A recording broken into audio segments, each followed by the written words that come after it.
How to add conditional coloring in Monday.com. So hey guys, today in this video, I'm going to tell you how you can add conditional coloring in Monday.com. So the first thing that you need to do is you need to log into your account. And once when you log in, you can see that you will be redirected here to this home page. And there are many boards here on this home page. You can open any one of them. And conditional coloring is actually a game of colors. Now, you can see that Monday.com works a lot with colors, and the reason for that is that colors are very visually appealing to a client or to a user. So it keeps their attention to that specific application for longer, and they like to work on that because colors are aesthetic.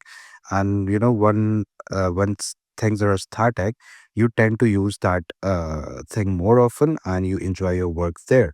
So rather than making it boring, Monday.com makes the work look more exciting. So in order to have conditional coloring, what do we need to do?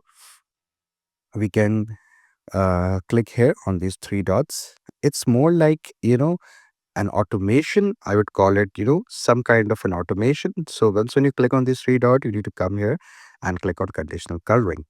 And we can either color a specific cell or an entire row. I'm going to go with row. And when I would say, let's see, when the creation date is uh, blank, then we can color it red.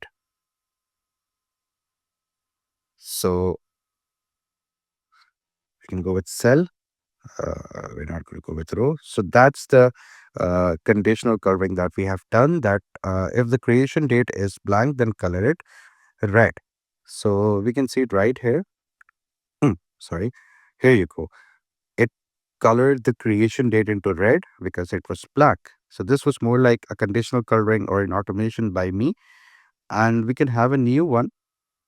So when uh, the sub item's priority is blank, then we can color it blue, light blue.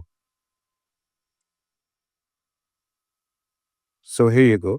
The sub item is blank and it has been colored into light blue. Here you can see this is the blue color that we just used. So that's how conditional coloring works. So I hope this video was informative. Please do like the video and subscribe the channel to see more content like this. I'll see you in the next one.